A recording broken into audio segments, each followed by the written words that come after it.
Zane, and Joe's. We're on the clock. How's it going over there, Zane? Oh, it's going good. Awesome. In the morning, I finally made it.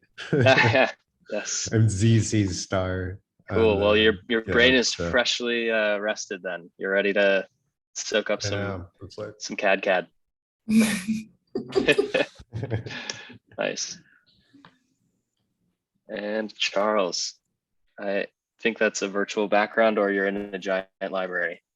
Virtual background, okay. It's an aspirational background. I like to think of it as a background I want to have in reality, but for now it's still digital. Cool. Some symbolism for your brain after today's session. And Joe's, how are you doing today? Ready for some RAI workshopping? Yeah, very fine, Peter. How are you?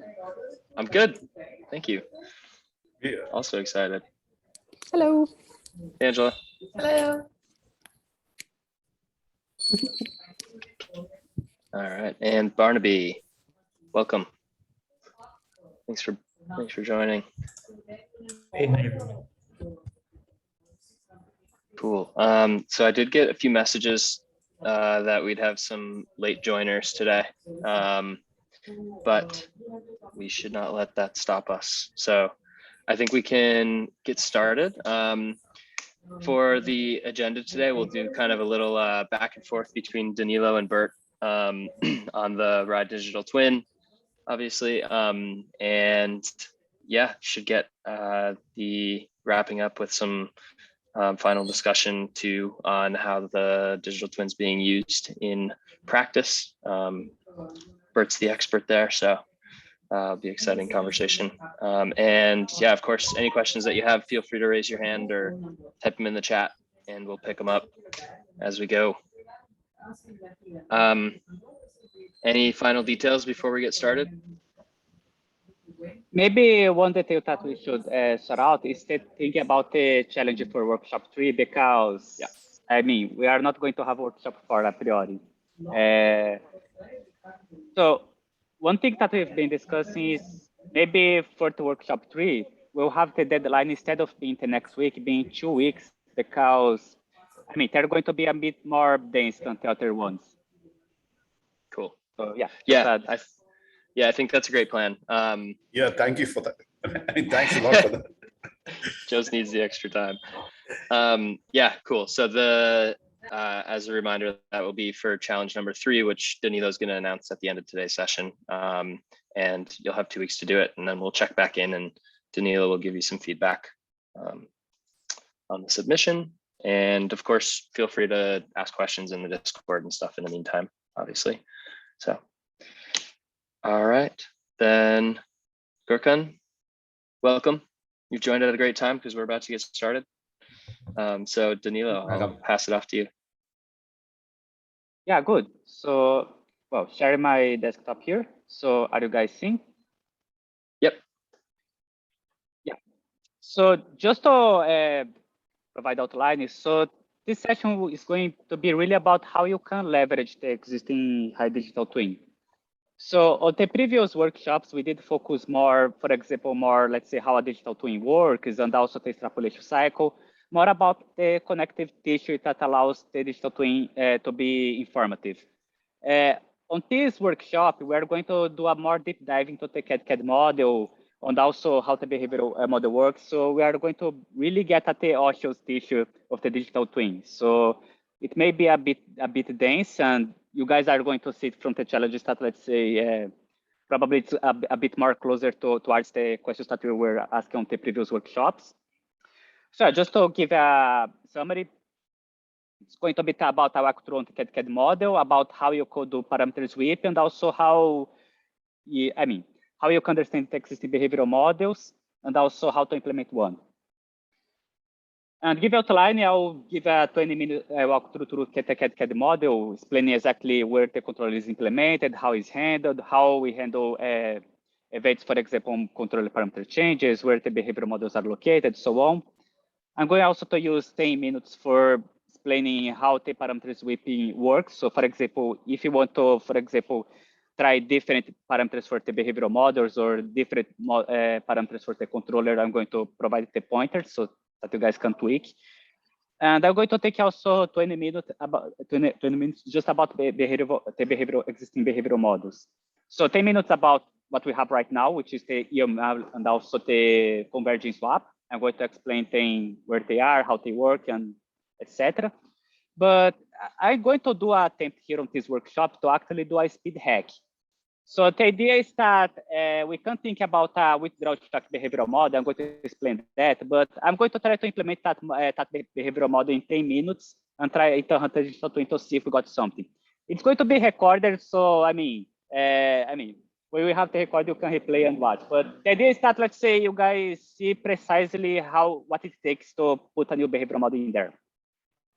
And after I go through all those sections, we have Bert from Reflexer here. He is the in-house expert on simulations on RAI. So he's going also to drop some words about how the models are being used right now, how this is integrated into the decision-making, and so on. And after all of this is finished, we are going to go over the challenges, and then we can have quiet discussions. One thing is that originally we did separated, I think, 20 or 30 minutes for people to, let's say, talk through their challenges. As this is not going to happen, this means that we are going to have ample time for Q&A discussions for this workshop. So yeah, probably it's way more than 5 minutes. So yeah, given all of that, I think we can start the tour of the cadCAD model. I didn't put too much things on the slides because it's really going to be VS Code heavy, but the essential pointers are those three that we see here on the screen: the state variables, the system parameters, and the partial state update blocks. So just a recap, state variables are things that on the cadCAD model gets mutated. System parameters are things that we provide so that we set up in experiments. And P-subs are really the structure of the logic. It's really how we segment, let's say, our logic about how we mutate the state variables. So I'm going to start quickly on the state variables and the system parameters so that we have a quick overview of, let's say, of what the cadCAD takes as an input and output, so that we can go on the partial state blocks and go a bit deeper into the logic.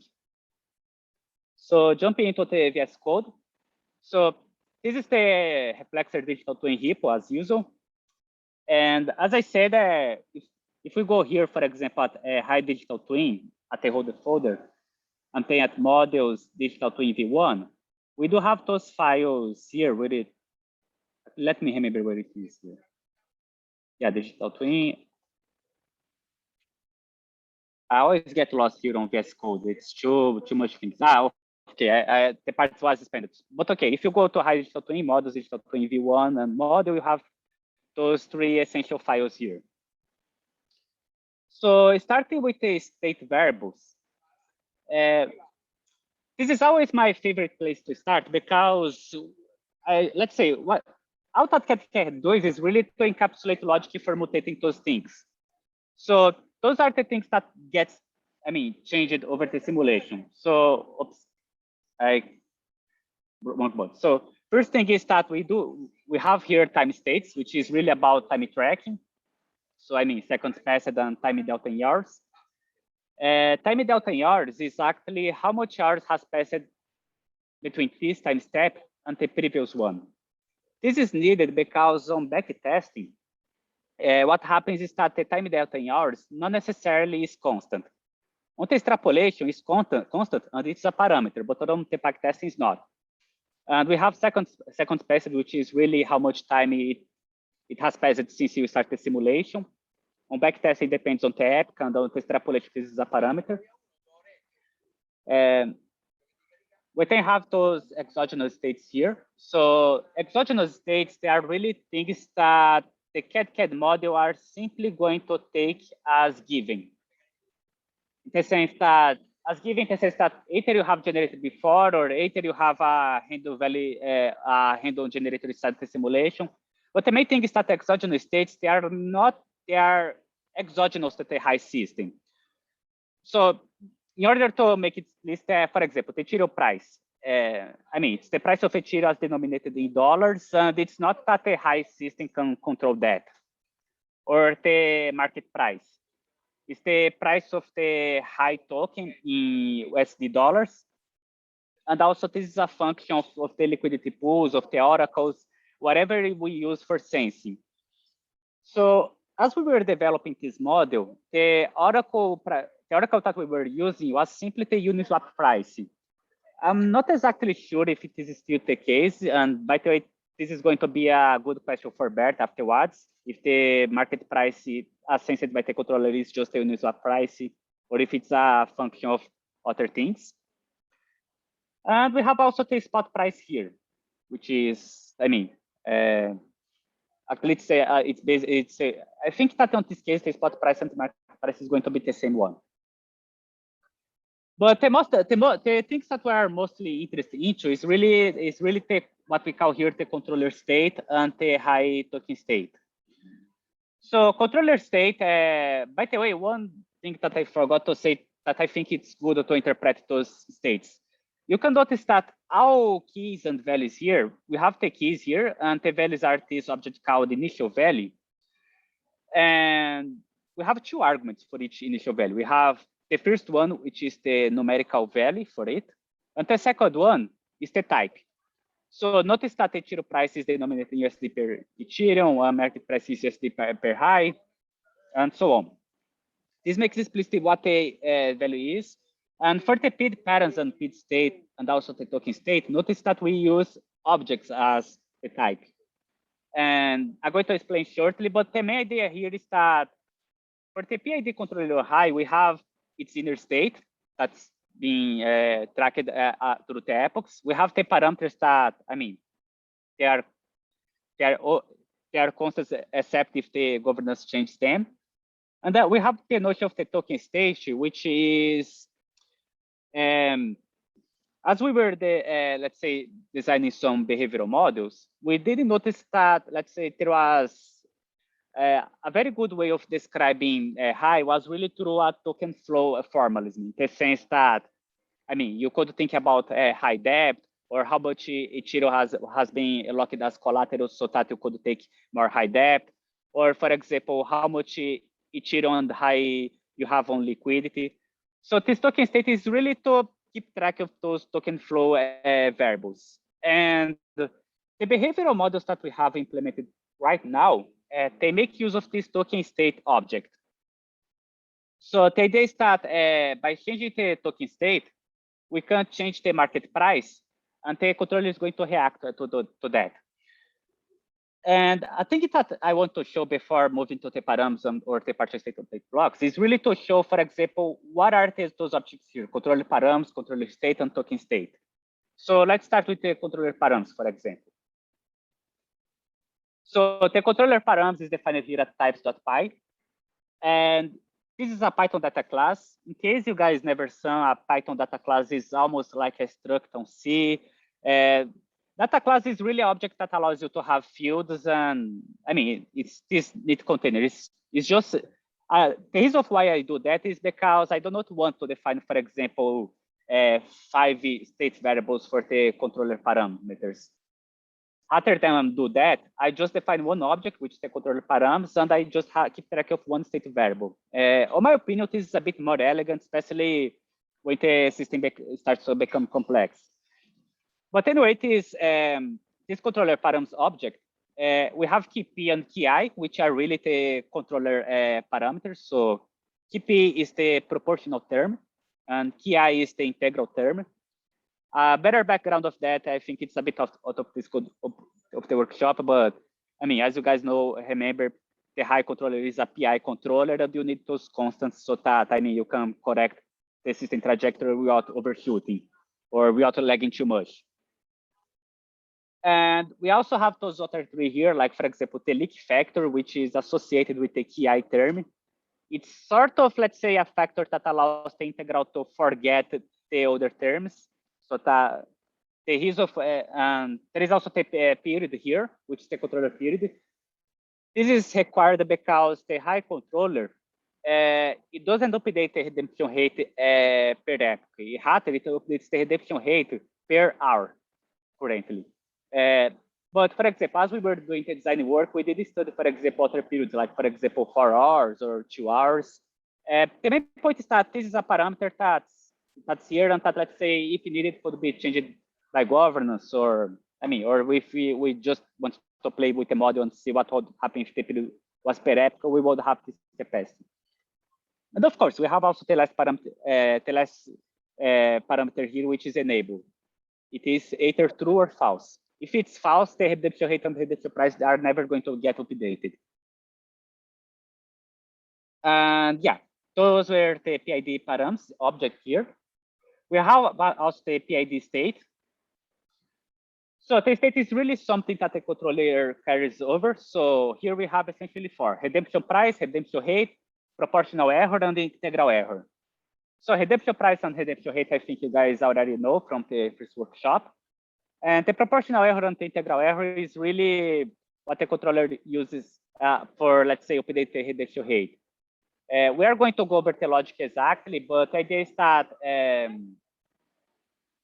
yeah, you get the proportional error is associated with the error of the market price versus the spot price as defined on this model. And the integral error is defined as the error, but over the past. But yeah, by the way, the proportional error is only used by the KP parameter, while the integral error is used by the KI parameter.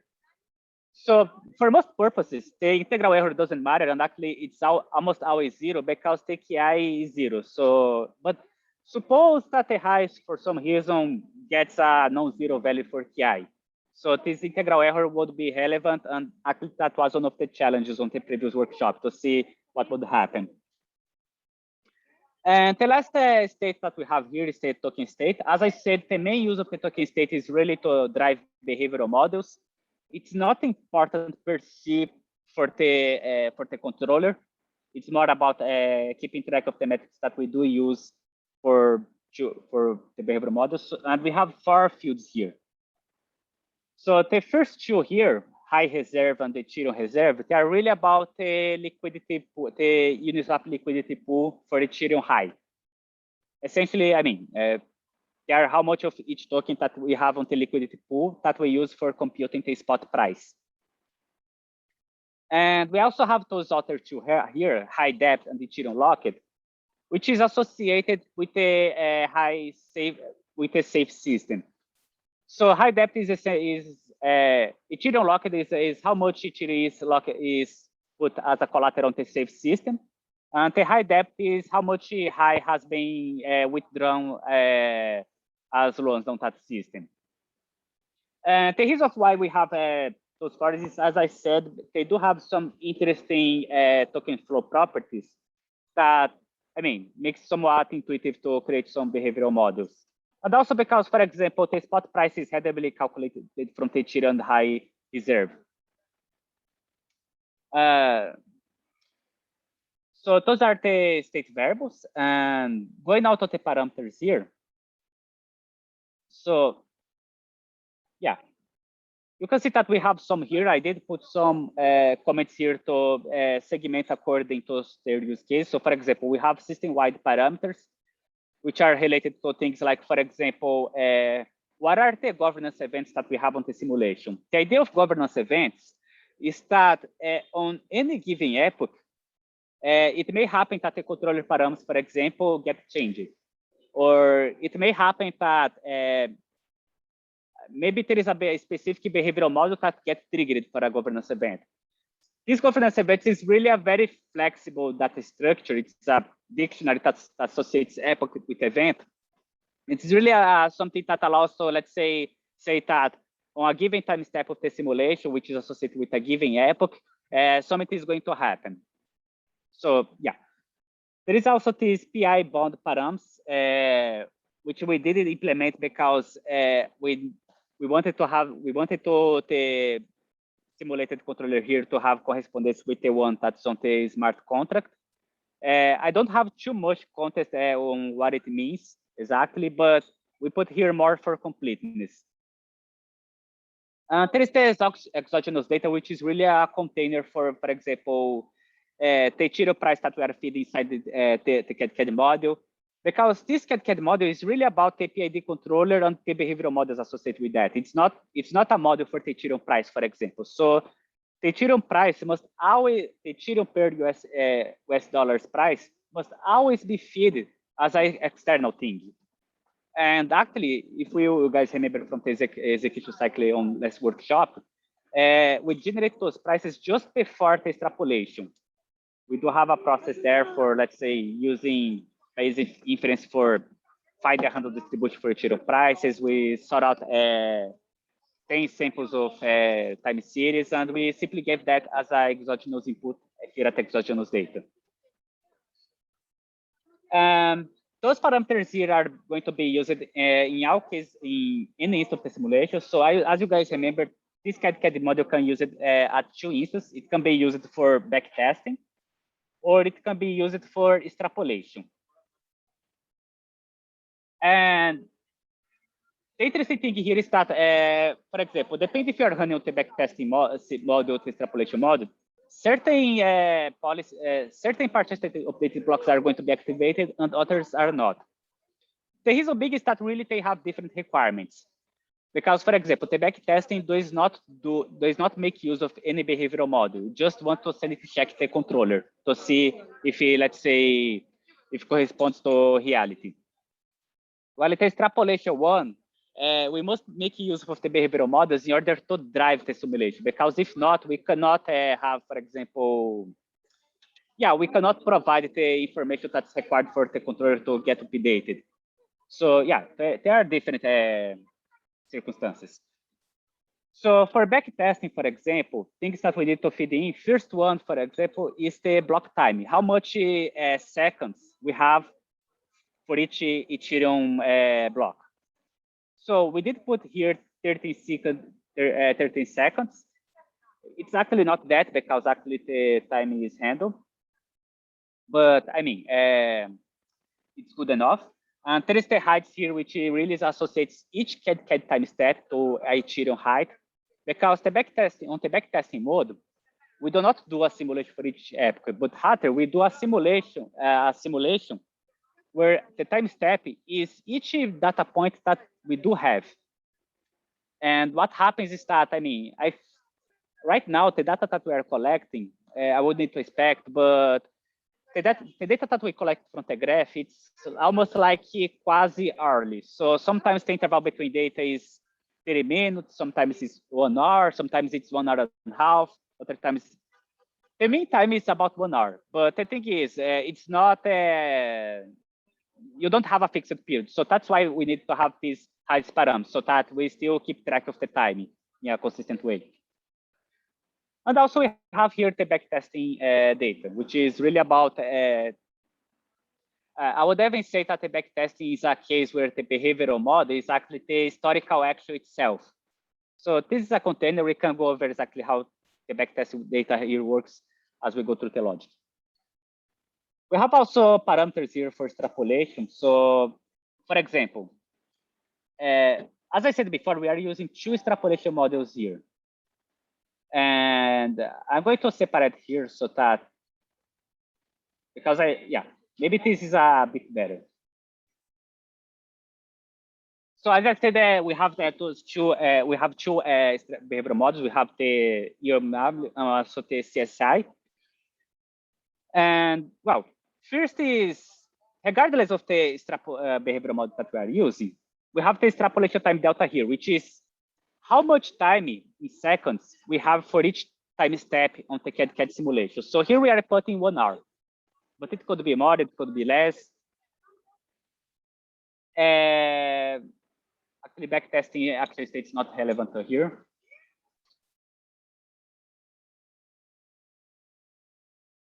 We have also the user action params here. So this is related actually to a past model that we've been using before. We are not using here, so this parameter here is sort of legacy code. But the idea is that before those 2 behavioral models, we did have another model that was more sophisticated that we've called the aggregated arbitrageur. it was a pretty sophisticated case of arbitrageur that made use of fundamental considerations about how it works. But in practice, we did find out that this specific behavioral model didn't perform too well, so we dropped it. But if you guys go to the commits, I mean, actually, we still have the code base somewhere. Probably I'll drop the link of a description of how it worked on the Discord. But I won't enter into the details. But two behavioral models that we are using here. One is this MML here that is actually based on, for example, on the past user action behavior. So the idea is that if you take this token state variable, that this token state object, the idea is that you could do a coordinate transformation that makes use of yeah, maybe it is too complicated to explain now, but I would do a summary that it's really a way of, let's say, describing automated, automatically describing user behavior on the past. I'll say the HackMD doc for explaining the theoretical details of that, because it's really not very simple. But a more simple one is this SI here, because this SI is what it does is simply to take the market price, actually it takes the redemption price and the market price, and it simply does an arbitrage so that it tends to make it converge. And beyond that, those are the parameters. I'm almost actually getting to the logic anyway, but so I think that we can go over to that. Danilo, sorry, real quick, there was a question from Davida in the chat. Davida, do you want to chime in? Yes. So I see here why we need to specify block time and extrapolation time delta. So the reason being is that the extrapolation, the backtest, they have different treatment of the timing, because I'll explain the problem. Because the backtesting problem with time is the following: we retrieve data for the past, but the data that we retrieve from the graph, it's not necessarily, let's say the epochs that we get data is a bit stochastic. So, for example, if we get a sequence of early data from the graph, sometimes the interval between points are going to be 20 minutes, 30 minutes. Other times it's going to be 1 hour or 2 hours. And this interval is measuring in Ethereum epochs. So we need to define block time here, which is really the Ethereum block time, because the way that we compute time is really by taking the difference between epochs and multiplying by the block timing, so that we can have, let's say, the seconds that has passed since the beginning. So it's really a way of, let's say, taking data with distinct epochs and make sense of them, given the difference in epochs. This is on the backtesting phase. On the extrapolation phase, we have a distinct problem, which is the following. On backtesting, we have, let's say, a somewhat stochastic distribution on the epochs. But on the extrapolation, we do have a more fine control over the time. So on the extrapolation, we need to define how much time it passes between each time step. The reason of why we need this number here is because, for example, if we take the redemption rate calculation, the redemption rate as defined here on the simulation, let me remember actually. So let's go here to controller state. So the redemption rate on the simulation here is defined as percentage per hour. So the extrapolation time delta needs to be aware of how much seconds has passed so that it correctly computes the redemption price based on the redemption rate. So yeah, not only that, but actually the backtesting also needs to know the exact how much time it has passed so that it can compute the theoretical redemption price. So yeah, we need always to track the time. And yeah. So moving on now to the partial state update block. So I did give here overview of the variables and so on. And now we are going to go over here the logic. So yeah, let me do a summary here. So the first block that we have here is really about time tracking. It's really about making sure that, we have the right amount of how much seconds has passed since the simulation has started. And also, what's the time differential in regards to the last time delta. So for example, on extrapolation, this is almost going to be 1 hour because we have defined so. But on backtesting, this is going to change.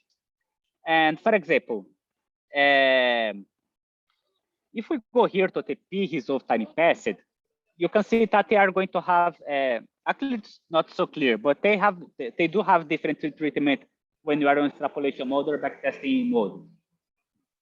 So the thing is that this height variable here, it's always going to be known when you are on the extrapolation mode. Let me see if there is. Okay, so for example, this height parameter here, as you can see, by default, it's known. But when it's on the backtesting mode, this parameter here gets overridden by a dictionary. And the thing is, if we go here, if we are on the extrapolation mode, this height is going to be known. And if it's on backtesting mode, this is going to be overridden, so it's not going to be known. So it's going to get here on the else class. So for example, I will put here.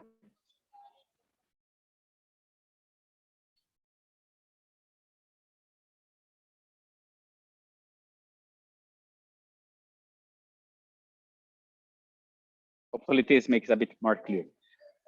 And for example, if it's extrapolation, time delta here is simply extrapolation time delta. Also, we have this thing where we get the current epoch here on the heights.get the current time minus the previous epoch, which is encapsulated by that. And we multiply this delta epoch by the block time until we have the delta here, which is going to time delta.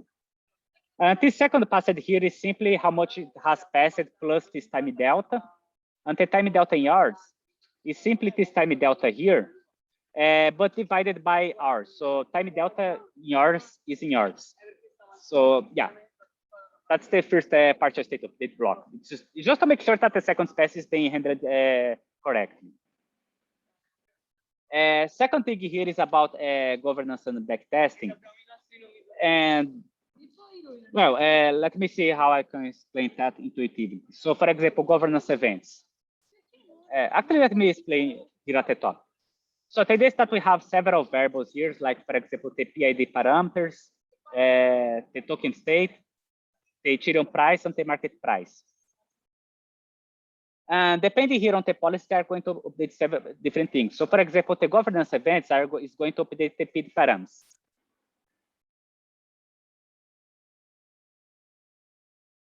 And the backtesting is going to update the token state. Yeah.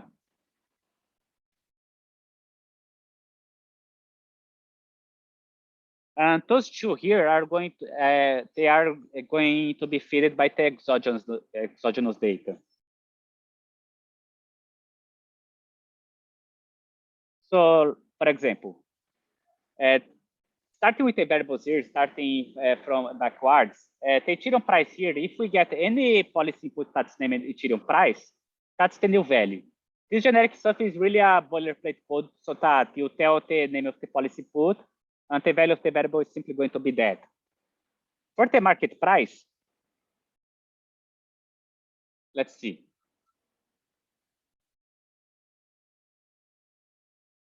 Yeah, it's going to be, if you have the market price signal, it's going to be simply as that, just like the generic stuff.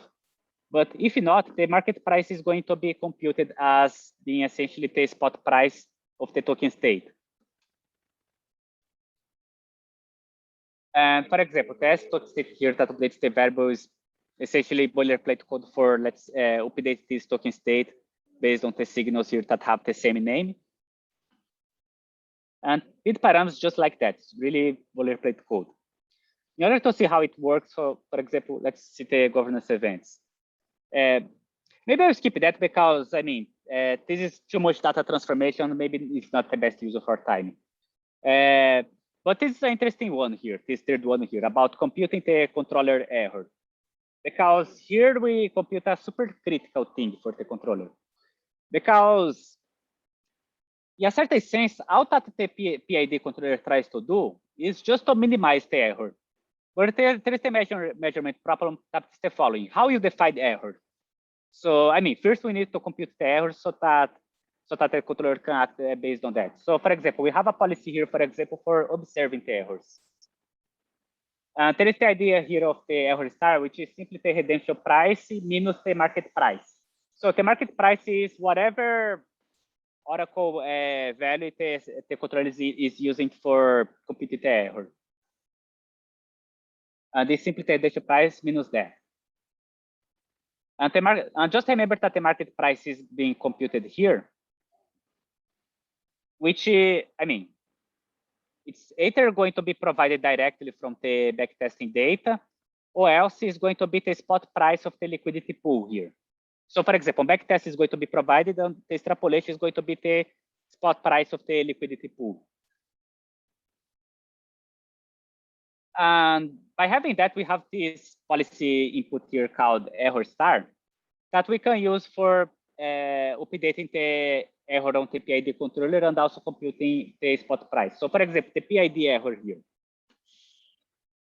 So this is going to be a bit long here, but the tricky thing here is that essentially what this does is we have the controller state that we did wait before on the state variables, and what this function does is essentially to update the controller state, and they update by doing the following: the redemption price continues to be the same thing, the redemption rate continues to be the same thing, but we have this new error and also this error integral. The error integral is associated with the KI, as you remember, and the new error is associated with the KP. And the new error here is simply the difference, it's simply the error star, it's simply the, let's say, whatever number we have for the difference between the immediate market price and the redemption price. But the error integral, you guys can see that it's more complex. We do have some things, because what's happening here is that this controller, as it's implemented in the model, is a PI controller. It's not just a P. So the E term of the integral adds a lot more complex in the sense that the way that you define the error must now be an integral rather than just a point. The thing is that you need to do a numerical integration here. There is also the option of doing leak integration. So if you guys go to that controller params.csv and leak integration, we're really talking about this alpha here. And yeah, there are some notebooks on the first repo that does a more true explanation of how this integral term works. I will skip it for now, because I mean, if not, this is really a happy hole. But one of the points that I want to put here is that the error due to the P is simple. What complicates this function here is really that we need to make sense of the integral term. And as while the KI term is 0, it doesn't really matter too much those code. But if we do make use of the KI term, then we need to compute all those things here. And yeah, so that's how we compute the error that we are going to provide the controller. And then we can go to the next block here, which is about computing the controller redemption price and rate. And let's go on. So it's pretty simple. We just have one function, this block. And what this function does is, again, it updates the controller state. But the thing now here is that it only updates the redemption price and the redemption rate. The errors, they are not going to be updated. And the redemption price is computed here. And the redemption price is simple. It's simply the current price multiplied by interest. And the interest that we are going to use is simply the current rate powered by time delta. So here it's important to keep track of the time, because, for example, here we are supposing that this that the time delta is hours.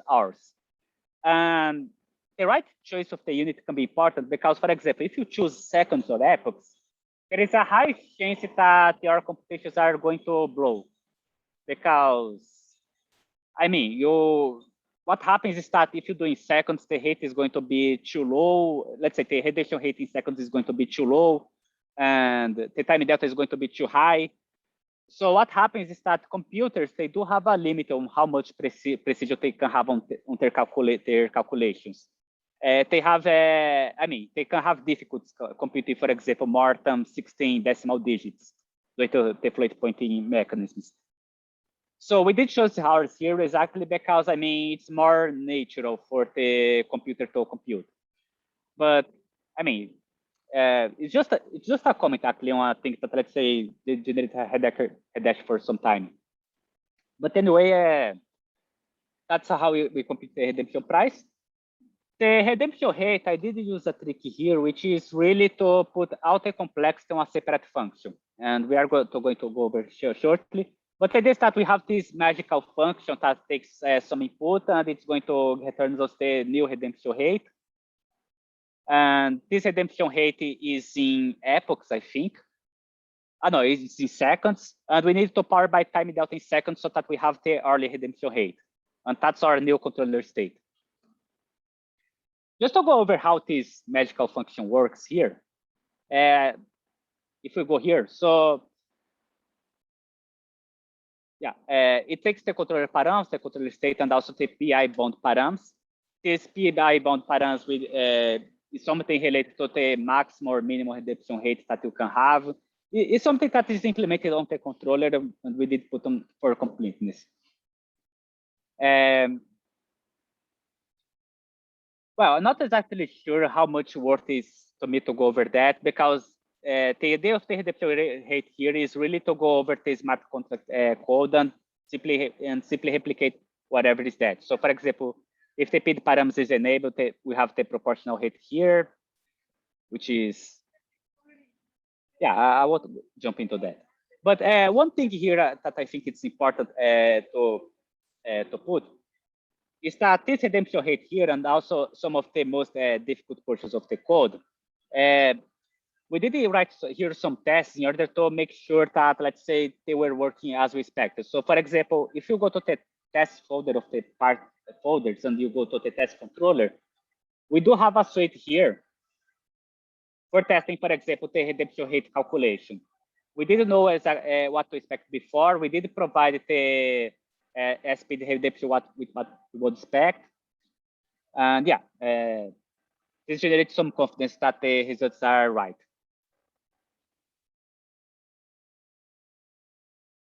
Okay. And now that we have the controller state here, let's go to the next block here. And we have just one block, the final block. And actually, maybe this is the most interesting block because this is the block where the behavioral models are contained. So there is this S token state here. Everything that we do here is really about computing the new token state. So this S token state is a boilerplate code in the sense that, you get out the policy inputs for high reserve, zero reserve, high depth, and high zero lock and simply updated. But where the most interesting bits is really here at the P user action. And I would have a risk to say that almost essentially all the speed of the speed hack that we're going to do is going to fall over the P user action. So we have a portion here, for example, of whatever to use or not the EMM model. We have another portion here about if we want to use the convergence swapping intensity model. We're going to go over that over the end of the workshop, on the last section of the workshop. So yeah, just a spoiler. And yeah, after we have all those partial state update blocks, we get everyone that's enabled, and yeah, we have a head cadCAD model. We have the initial state, which is really all those things here. They are modified at runtime. So, for example, as you guys remember from the second workshop, for example, for extrapolation.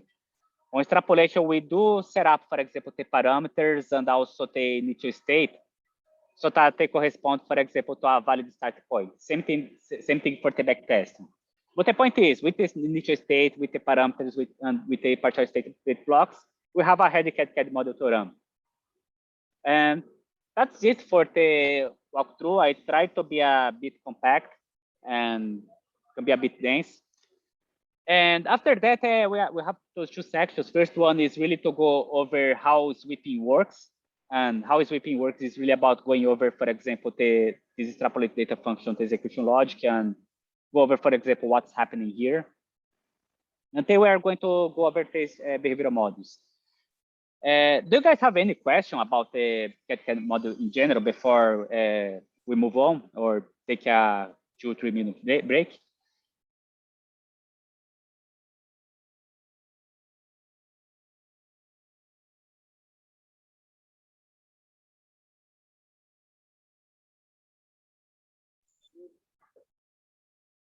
Yep, nothing in the chat yet. So I think we're maybe good. Yeah. So I'll just drink a glass of water here and then we can continue. Cool. Same.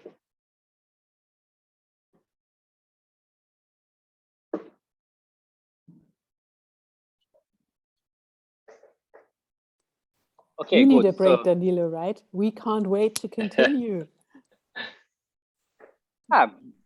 for me, it's okay. I can continue. I mean, do you guys need a 2-minute break or should we continue? I'd say continue. Okay.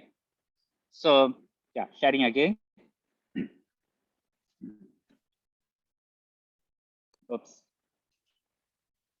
Yeah. So next part is really about parameter sweeping.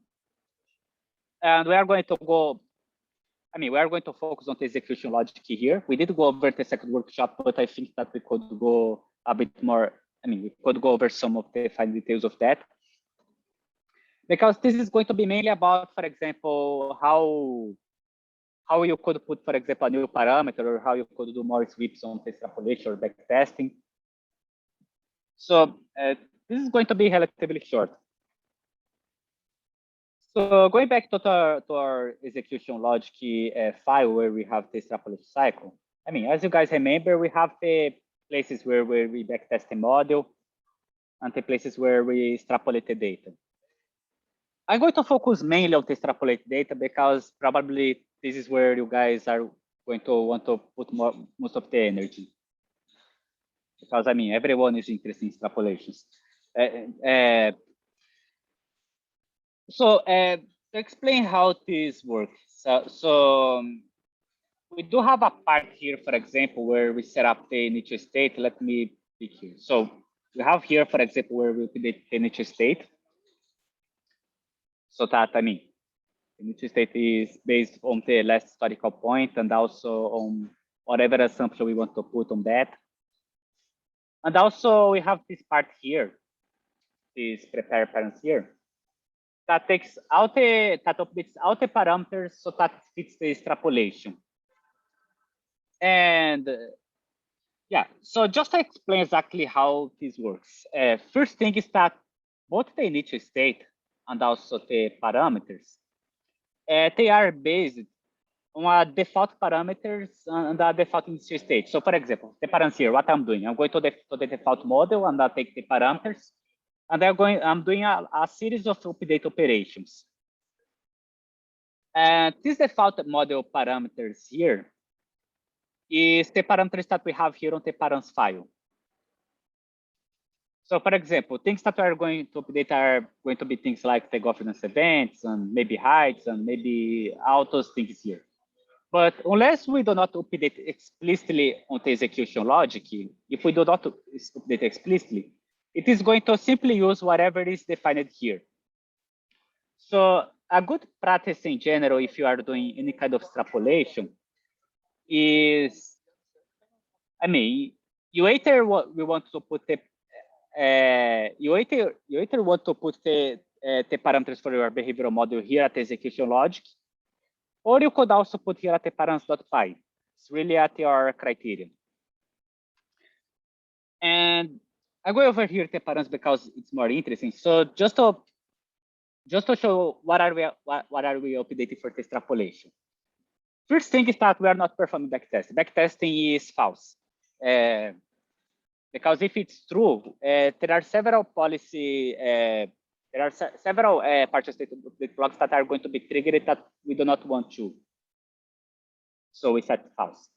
Also, the height here is being set as none, and the backtesting is being set as none.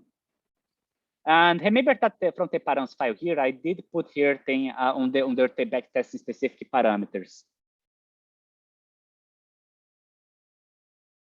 And then we have those ones here. So one of them, for example, is about the governance events.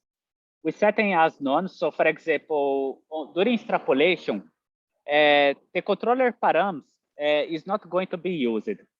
So it's actually a to do here so that we could be able to, let's say, use those events on the future. The idea of, let's say, being able to use governance events on the future is something like, suppose that I change the controller parameter 2 or 3 days from now.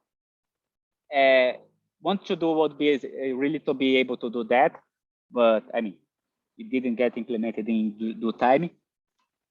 But in any case, it's not so. We're not using governance events on extrapolation. We are using the backtesting, but we are not using on extrapolation. There is exogenous data here that we set up. So the idea is that we have this param sweep here for the signals. And notice that instead we are using param sweep rather than param. The idea is that when we use this param object here, we are setting a simple value for all the simulations that are going to be generated. But when we pass param sweep, we are adding things that are going to be appended through a Cartesian sweep. So the idea is that, for example, for simplicity, suppose that, for example, we have 2 time series here. And suppose that, for example, we have also this sweep here on the user model and the convergent zap intensity. So we have 1 sweep, 2, 3 sweeps. What the digital twin is going to do here is really to do a Cartesian sweep over all the signals that we have, over all the things that we put here on the USML model, and all the convergent zap intensity. So if we have, for example, 2 elements here, 2 elements here, and 2 elements here, we're going to do a grand total of 2.2.2 simulations, 8 scenes. Because, I mean, for each time series, we are going to test all scenarios here. Or for example, for each scenario here, we are going to test all scenarios. So this is an important thing to notice, because if you are not careful, things can really explode. So for example, suppose that you have 10 time series of prices here, you have 2 here, and you have, for example, 5 values here. You are going to have 10.2.5. You are going to have 100 simulations. And if you add, for example, another sweep, then it's going to be 200. So things can explode quickly if you are not careful with the Cartesian sweep.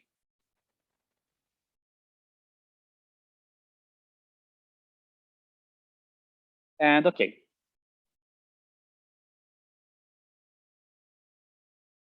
And we have a hierarchy here, the backtesting actual states. Actually, this is only used for backtest. I don't remember why I put it here.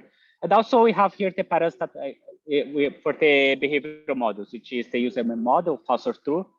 So if you guys notice from the report, let me open one here. If you guys remember from the report, we do have those plots here, where we have all those cases here, like for example, UML 0 or 1 or 0 or 1. So 0 is when that user is false, and 1 is when it's true. The CSI here equals 0 and 25%. It's really about those 2 values here, none and 0.25.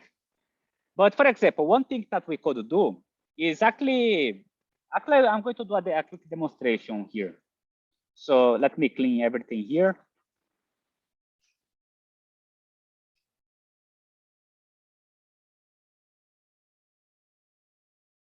So I'm going to do a very quick demonstration of how sweeping would work on that case. So suppose, for example, that we want to put more values here on the convergent swap intensity model. We could put something like, for example, 0.1, 0.2, and 0.3. And then we could run the model like that. So I'm not going to run too much. I'm going to run just 10 time steps just to show that it works. Let's see. While the simulation is running here, after we have all those params here, we do some post-processing here. This is related to the cadCAD tools library, so I won't go into details. And we have the nature state. And by having all of that, we pass it to this EasyRAM function here, which is really something that allows you to run cadCAD. I mean, you pass the initial state that you want to run the cadCAD model, you pass the params that you want to associate with the model. You pass also the partial state of the data blocks here, how much time steps, and also how much Monte Carlo ramps. And after that, you have a pandas data frame with all the simulation results. And let's see the results that we have here. So yeah, as you can see now, we have way more extrapolations here. So let's get something here. So suppose that we want only to see, for example, the CI ones. So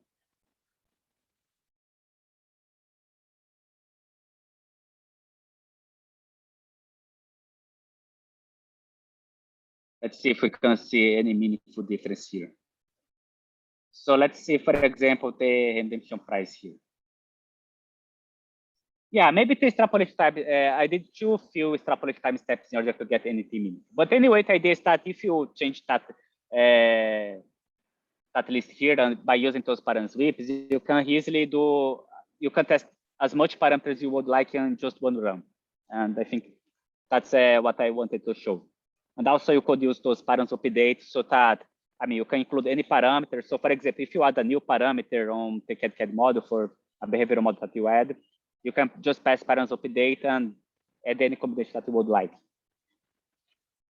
And that's it. And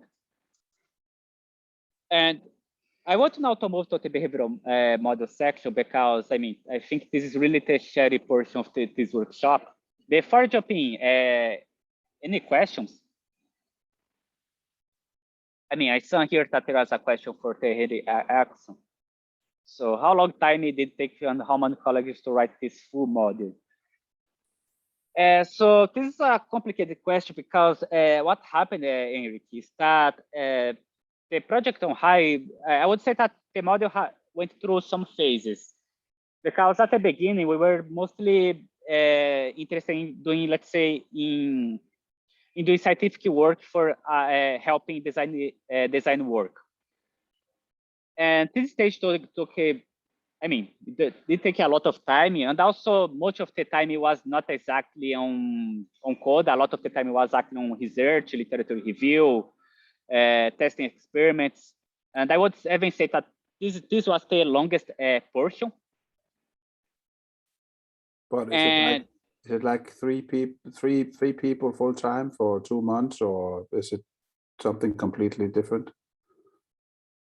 It's because, I mean, the first phase of the work, it was really, it's because, as you probably have noticed, we have 2 models open source, or better, we have 3, but actually we have 2.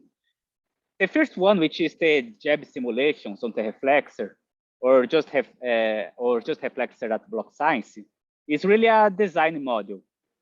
So that module did take a lot of months, and it was not exactly a very linear development. The second model, which is the Reflexer Digital Twin, which I'm showing. So that's the thing. The Digital Twin, I think it has been developing about 1 month or 1.5 months. But the thing is that just you, or more than you?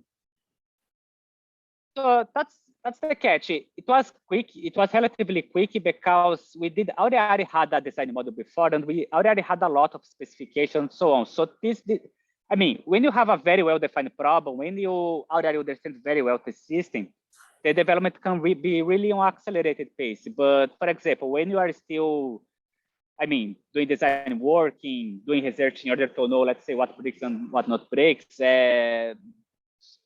sometimes, I mean, having basic knowledge, what I mean is that it's a bit tricky, the question of development, because if you understand the problem well enough, any development can be fast. The problem is when you do not understand enough. So development is quite slow. But it's okay. But So, then- but phase two, you had something to work from, and you knew what you were doing. So was it just you for 1 month? Yeah, around that. I'm trying to manage my own expectations here, because I think I saw Richard Price's medium. There was the one with Frodo reading Elvish. I can put it in the chat, but it's like I feel I'm sometimes too much in the deep end of the pool all the time with cadCAD. So I just wanted to make sure I could manage my own expectations. But if you are an advanced programmer and you spend a month on it, then I'm actually happy with where I am. Yeah, but but as I said, it's really a tricky question. It certainly helps a lot when when you have a design model that it went almost a year. So it's scientific work is actually very different from development work. So time scales are different.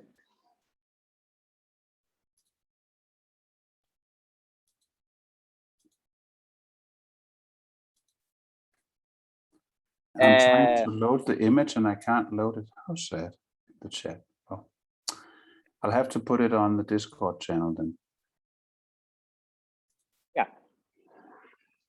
So beyond that, I'm going to do a quick walkthrough on the behavioral models, and I'm going to try to speed hack a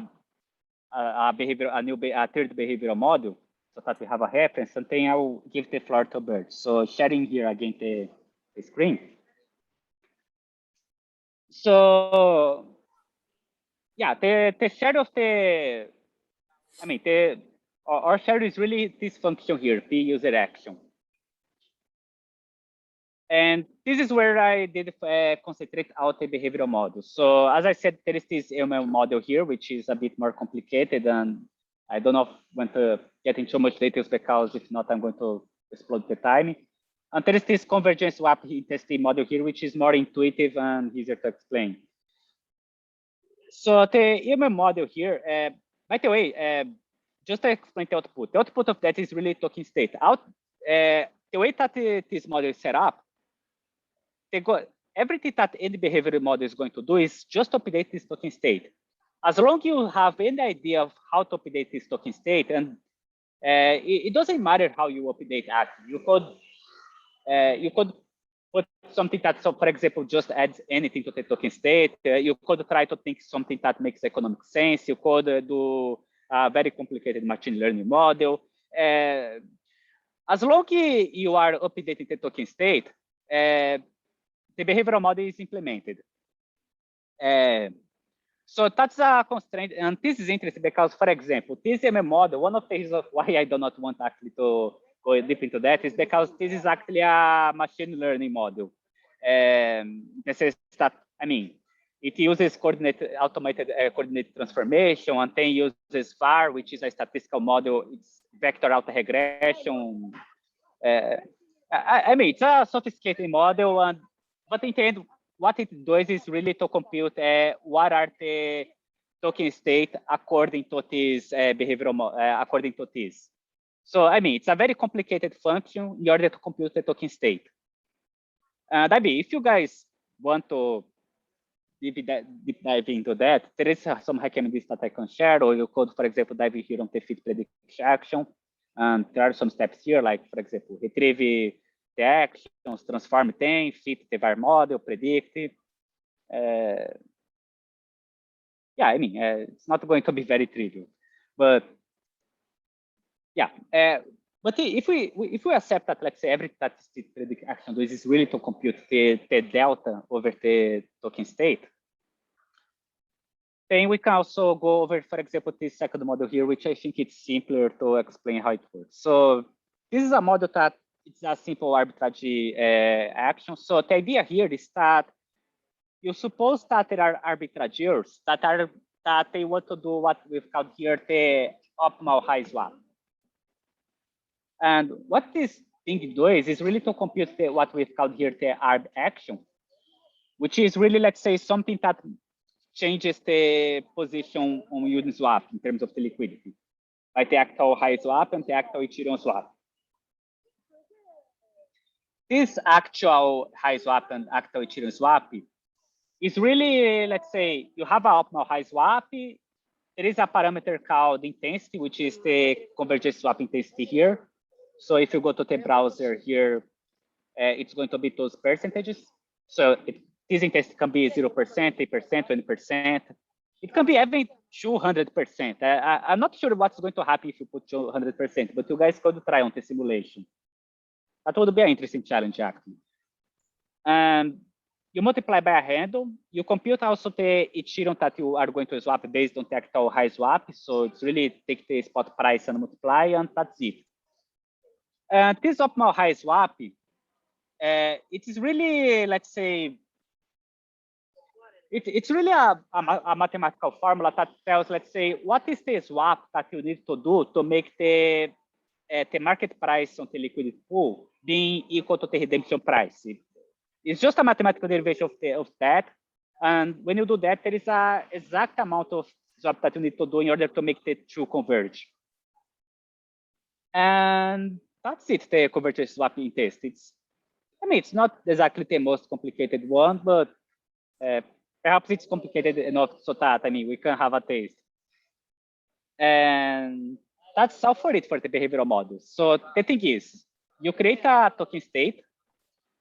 You create anything that generates a token state. So you need to have those numbers, and those numbers, for example, if you go here, the first one is going to be the high reserve on the liquidity pool. The second one is going to be the Ethereum reserve. The third one is going to be the debt, the high debt, and the fourth one is going to be the Ethereum collateral on the safe system. As long as you are able to create that object and compute it in any way that you would like, you are able to simply feed it here. So that, for example, you take the current token state, you sum with all the new states that you have computed with the behavioral models. That's going to be the new token state. But the extrapolation model is going to take that into consideration when it feeds the market price to the controller and see what happens. And for example, if AMM is deactivated, and we have, for example, if we have the case here where AMM equals 0, this new state is going to be simple like that. If we take, for example, this green one here where AMM equals 0 and CSI equals 0%, the new state is just like that. And if you have a new action, and let's say the speed hack that I'm going to do is going to be exactly about trying to compute this new action. So yeah, Danilo, maybe quick before we do the hack, there was 2 questions about the behavior models that are already in place from Davida and Zane. Zane, I know you raised your hand too. Would you like to ask that? What's that? What's the current is trying to capture? So let me see how I can explain a summary here. Well, I will walk into that fit predict action here.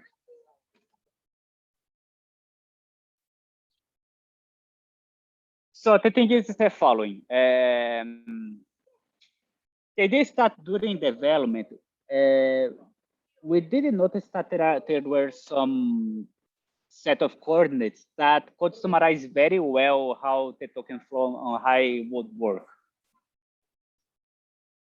So let me see where I could start with that. I think there is somewhere here.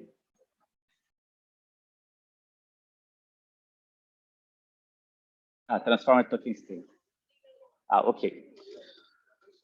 So this ML model really consists of 2 parts. First one is the coordinate transformation, and the second one is using a var for, let's say, doing predictions. So the first part about the coordinate is that the reason of why the token state is, let me take the token state here.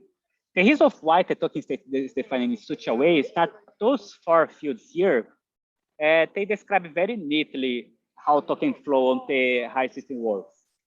It's going to be a long history, but the idea is that if you take a stock and flow diagram about how the flows on the high system, on the safes, and so on, those 4 are the fundamental things that you need to understand the system on macro level. So that's why we are define the token states as that. And the idea is that if you go a bit further, those formats here, they can be transformed in other variables that are a bit more relevant, which is this transformed token state here. So the idea is that you could scale the reserve, for example, by,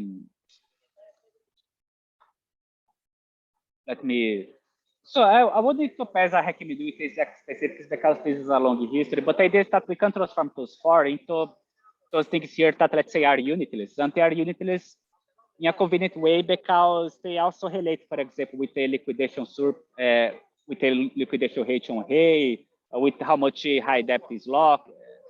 And the thing is that based on those coordinate transformations that really represents a more fundamental understanding of the system, the idea is that if we have the token state for each time step and we have this transformed token state for each time step, and we could compute this transformed token state because we have a function here, the coordinate transform. There is an entire doc just giving the rationale for that. So I can provide on the Discord afterwards. The idea is that once we have this transformed token state, we could use any kind of a machine learning model for, let's say, getting how it has changed over the time. And let me remember here. Yeah, and we use a var. Let me remember how this is computed, because I mean, this is a bit complex. And Bart actually mentioned, Bart and Joe's also were mentioning in the chat that it might just be the net of, the market behavior or the net of behavior actions. Is that a way to describe it? Net. Yeah, it's sort of a net of behavioral actions. I would not call a micro behavioral action, David. I would call it actually more of a, let's say the coordinate transformation makes sense of the flows. It normalizes the flows so that it's unitless and so that we can compare having very different contexts because they make use of system fundamentals. Cool. After we have that, which is sort of so that we have a more invariant representation, the idea is that we use var on, let me remember how these errors here are defined.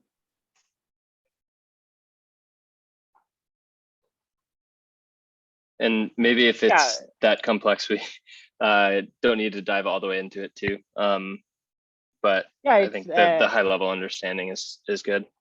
Yeah, it's also because, I mean, do it to, what's that? I mean, to the previous point, I mean, this entire model was really the product of many hands. Let's say, I was, let's say, the main coder of the digital twin, but there is also the difficulty because, I mean, the var one, for example, it was a colleague of ours, which is more expert in let's say, in time series analysis, especially when you have multivariate time series analysis. So that it's not that I'm the expert on that field. So I can say that, let's say, it's really about doing coordinate transformation, and there is var, which you can take multiple time series. So for example, you have a time series for each one of those flows. So you have 4 time series, and also you have an error. And this var technique, it's sort of, I'm not exactly an expert on var, so maybe I'm not exactly the best person to answer that. Yeah. Okay. Yeah, I think that's right then. Then I think Zane, maybe you had one last question, or did it get answered already? Yeah, it already got answered, basically. Okay. Awesome. Sweet. And then I would just mention that we have about 15 minutes left, Danilo. So I'm not sure how long we have left, but also want to get to Bert's part. Yeah. So guys, I'm going to skip the speed hacking. I'll do that as sync. I'll see if I get some time later today or afternoon. And I'm going to do a 10-minute speed hack, and I'll upload it to YouTube or whatever. I'll send it to Peter, and I'll post it to the Discord channel. Sounds good? Because the idea anyway would be really to guys to just see the process and the flow. But yeah, I think it's good on my part. Yeah, I'll pass the floor to Bert. Cool. Awesome. Yeah, we can share the speed hack in the Discord or GitHub too. Someone just Alright. started a chainsaw outside my window, so I'm gonna try to find a other place. Give me like 30 seconds. Okay. Sounds good. Let's see. I think that was all the questions we had.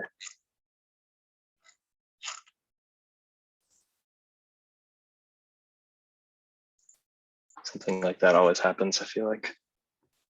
Or the Okay, I've sirens. relocated. Hopefully it's not too loud. Yeah, totally fine. Okay, can you guys see the screen? Yep. Okay, cool. Yeah, so I'm Bert at Reflexer. We've been working with BlockScience for a while. They've helped with simulations, and the latest is the digital twin work. So my experience with the digital twin has been pretty positive. It's as you can see, the code is has a lot of abstractions in it. It's it's well documented. It's sort of written to be modified, and it seems to match. The framework sort of seems to match the problem. Like I've never used a digital twin before this, but it seems to match the problem of forecasting or extrapolating. What might the system do in the future. So use cases of the digital twin would be parameter changes. So right there, that's like our KP for the controller.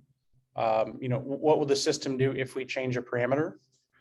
There's a lot of other parameters. This is a fork of Maker. So if you all are familiar with that system, it is complex, and there are lots of system parameters. So not just the controller, but other things, liquidation ratios, stability fees, etc. And then also like an external shock, like what would happen if ETH did this, or we had a liquidity shock in one of the pools. So the other framework that we have, we do have other code base that has done simulations. Those are, we've implemented actors on those. So they're not quite the digital twin where it's learning behavioral models and then applying that to the future. It's sort of like, these are static things that we can control. And so we're not using it on a day-to-day. There are a couple tweaks that I think that will allow us to use it on a day-to-day. And I was thinking for this presentation, I came up with 3 things. And then I actually looked at the agenda and I saw that Daniel was actually going to cover those exact 3 things. So that's really cool. And I'll go over those right now. So like the number one thing is like we want to think about what will a new parameter do? So the ability to change, I think he was calling them governance events is what they're called in the system. Like have a new governance event during the extrapolation period. So like recently we just increased KP slightly to make rates a little stronger. And so we could, if we had that support, we could do that in the digital twin. And then the second part is, so automatically ingesting like the historical parameters. Because during the lifetime of the data, we have had some system parameter changes. We're big on governance minimization. Our first milestone is in April for governance minimization, but we're still sort of tweaking parameters here and there. So we have had some like historical changes over the data lifecycle. So it would be nice to have the cadCAD model ingest those as opposed to statically set them for like historical fitting and backtesting. And that's that we sort of realized that happened to the development, and we implemented that for KP. So we can change historical parameters through the data, but it's a static process. Now we modify a CSV. And these 2 things Daniel had on the agenda today. So that's pretty cool. And then also the behavior model. This is more of a long-term iterative process. It's not simple. It's just something that's going to constantly have to be adapted and changed to the situation. So when we launched RAI, we sort of underestimated the impact that incentives would have on the system. We're big into we're launching it for utility, and people are going to use this to leverage and deleverage. And we realized a lot of the market impact is, what are our current incentives? So if we could figure out some way to encode, our distribution, our level of incentives, et cetera, that seems to impact market behavior a lot. And then possibly also system parameters. Maybe system parameters are affecting market behavior also. So maybe encoding those, and then we can sort of incorporate that somehow. And let's see. And then minor things, sort of minor, like this is more a UI thing, really just a notebook thing.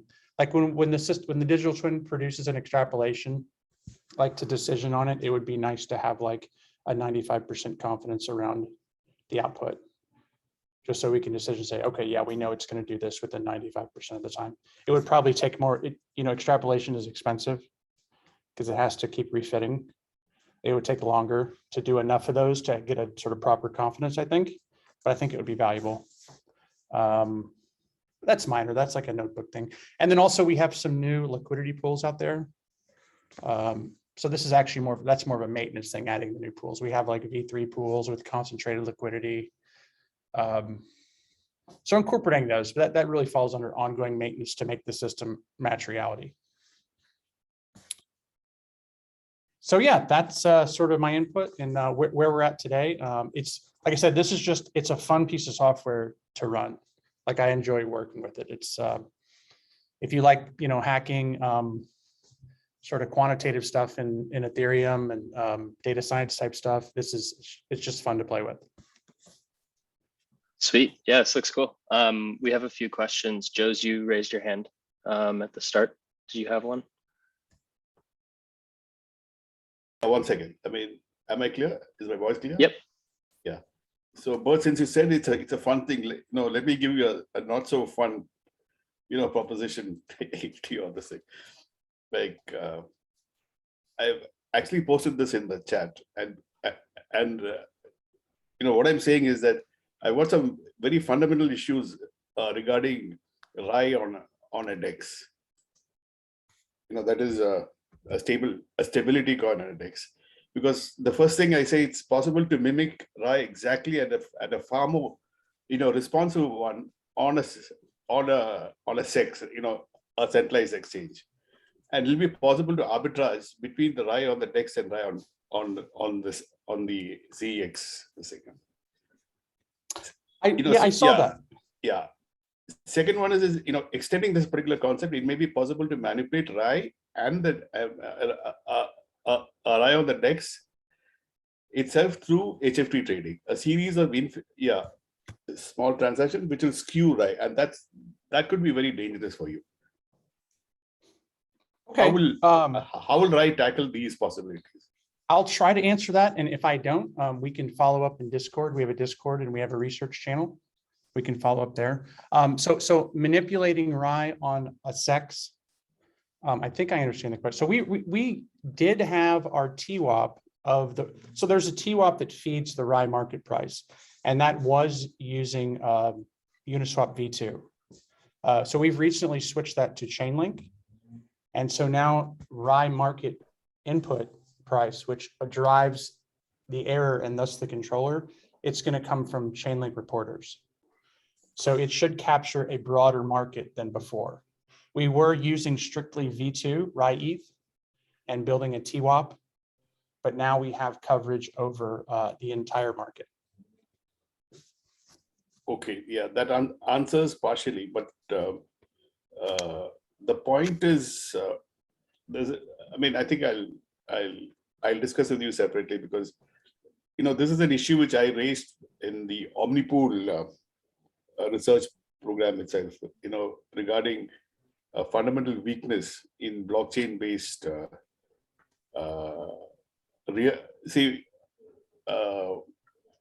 market index generation or things like that, because of the lag, because it's sequential, not parallel, and all that, this thing, and there was no real definite answer to that, and you will face the same problem. Okay, yeah, I definitely want to talk about that more. If we could talk about that offline or in Discord, that would be great. Yeah, we Cool. can do that. Yeah, you guys can should be able to connect in the Discord channel too. Awesome. And then the general manipulation, I think you were maybe the second question. Yeah. I mean, the concept is that the system sort of punishes any type of meaningful manipulation, and that if you're going to purchase RAI up and drive the market price up, the system will devalue RAI. So Yeah, but the point is that because I've implemented high frequency trading systems, this thing, and it can be so sophisticated and infinitely. So there's no cost to the manipulator. Very tiny transactions.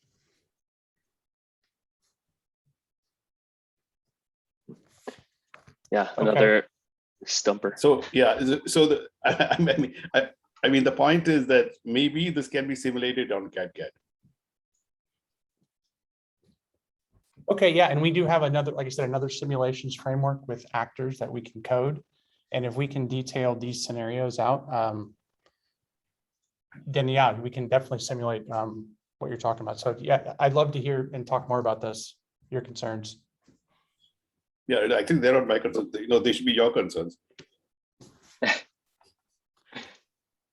All right. Oh, so what do you call a microtransaction in the form of blockchain? You mean manipulating the price intra-block or for a single block? No, the thing is that very see, one of the things which let's say AMMs are supposed to do is be a kind of oracle, and an oracle is it basically happens through very tiny high frequency transactions. There it plays a positive role, but in your case that same mechanism can be used to manipulate. Yes, that's sort of that's sort of a broad Ethereum issue, is the Oracle problem. I mean, yeah, it's a very fundamental problem. I think it's better for you to be aware of this particular thing, before you dive headlong into launching it. well, we're already live. We've already been launched, and yeah, I know that you're launched, but I don't think you're really scaled up. I mean, it's probably not yet attractive for the evil fellows out there. okay, yeah, if that's your opinion, yeah, that's fine. I mean, it's in the wild. It can be, if you want to exploit it, then I don't know. I think the money god is gonna punish people who try to manipulate. But we are still open and hearing about possible exploits. If you can provide the exact details, I'd love to hear more about it on Discord. Yeah, I'll try. Thank you. Thank you. Sweet, and we've got a lineup of hands also from Zane. You want to go next? Just one thing before. I wonder if it's good to present the challenges before, just to yes, to finish the content. I forgot about the challenges. Yeah, No, that would be awesome. No. Sorry, Zane. Yeah, we'll just jump to the question or the challenge quick. Yeah, let's just go over the challenges, then we open for questions. So sharing here again.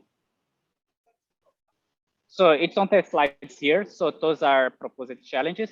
I mean, probably they're going to be more complex than the previous one, but as before, feel free to try them. If you are not able, just try to do one.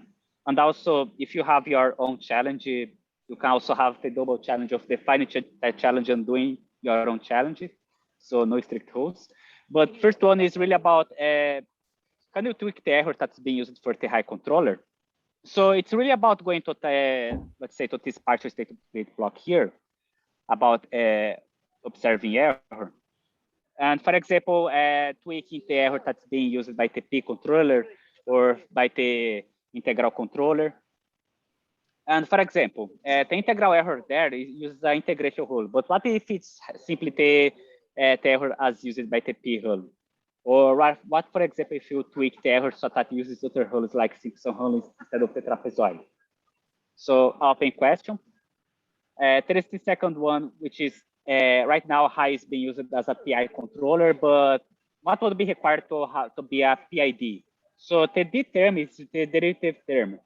You would need to also take the trend of how things are being changed.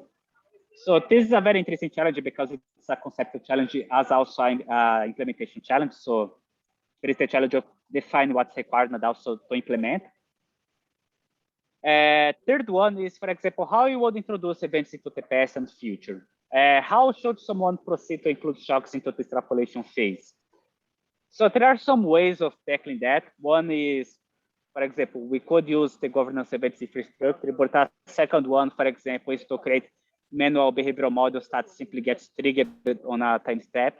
And actually, the speed hack that I was going to do was going to show a bit of that. But I'll record that this help.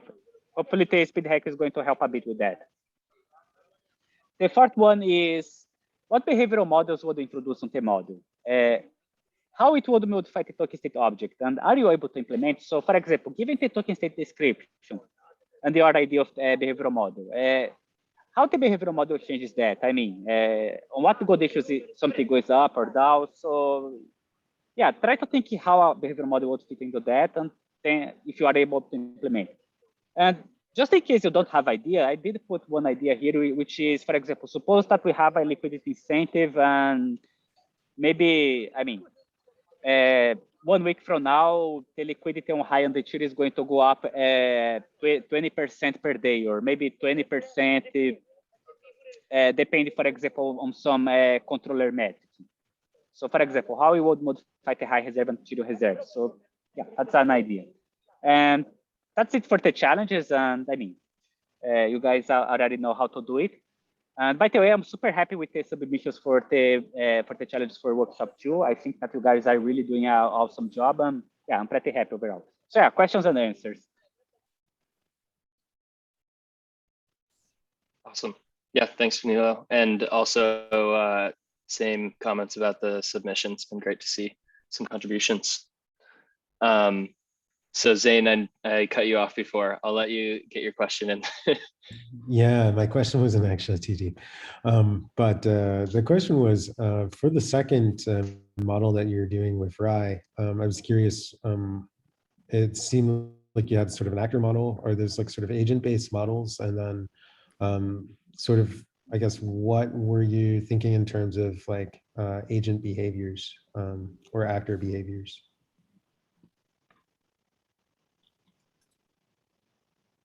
Yeah, I can talk about that. I mean, one of the main use cases is leveraging. So we have a couple, leveraging agents that we use for people who want to, mint RAI and use it to pursue other opportunities. We have, arbitrage agents that, arb the price back to the redemption price. We have sort of naive arbitrage agents that just consider the price. Then we have agents that also consider the rate. We have some malicious agents. Someone was put that question in there. So we have malicious agents that try to, hold the price as long as possible. We have a variety, sort of a variety of static agents we've used. And I'll post a link to our simulations repo that has all that. Sweet, that'd be cool. Yeah, and I think you know where the channel is on Discord. Otherwise, you can send them to me and I'll post them for everyone, or direct you to it. Cool. And Henrik, you were next. Yeah, thanks. No, it's a question to Bert. I mean, in terms of daily operations, I was thinking, I come from traditional finance for many years, working in a Big Four, so I'm sort of confused why DeFi is not trying to front run regulation and try to adapt to expectations of regulation, stakeholder, politicians, whatever. So are you having thoughts about that? Because I could easily see a spot for an algorithmic stablecoin attracting an enormous amount of funds from the traditional world if you start to think like how regulators think. Is that on your agenda? And if not, why? I am not the team expert in regulation, so that would be Stefan. He'd be able to answer this more in depth. But basically, we are the one sort of differentiator is that we're not pegged to a strict USD value. Mm-hmm. We're denominated, but we're not pegged. Yeah, so you become an algorithmic stablecoin and you're not subject to MiCA and if we speak Europe. So I think that's attractive. The next question is how you're going to deal with the other regulation like AML and travel rules and all that.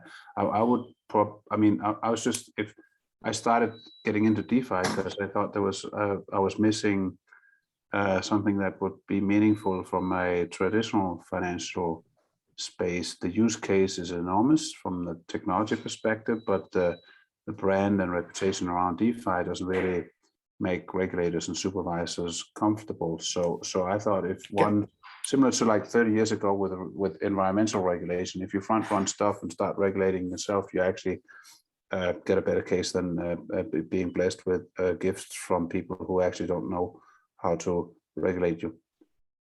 Can I intervene out here? And reply to Henrik. Let's let Bert Yeah, no. just do his quick response, and then if there's more time, yeah. I don't really have a response. We're in the sort of the same boat as far as AML and travel. We're in the same boat as everyone else. There's nothing No, what I'm specifically- saying is that, Okay, thanks. No, my reply to that is that why do you, I mean, as a stable coin, why do you need regulation? But why do you need regulation? I think you don't need regulation, but you need to be accepted by, if currently the crypto space is 3 trillion and the traditional finance space is thousands of trillions, if you want to become really big and become the future rails of finance, you may want to think about the stakeholders that have different expectations. There's no way that I can see DeFi becoming the future rails of finance without creating a level of trust that doesn't exist today. I would sort of, I mean, aspirationally try to work for that rather than exploit short-term. No, Henrik, no, let me make a point. Guys, I just do want to, we are over, so I want to make sure we wrap up soon. I don't want to discourse the conversation. Jose, why don't we take that I think offline? definitely continue on Discord. Take on a Discord. year or Yeah, let's continue on Discord. Cool. Yeah, it's a and then Bert, thank you for sharing your link to GitHub and the Discord for RAI. Is it the RAI Discord or Reflexer? Would it be? It'd be RAI. That's the Reflexer Discord.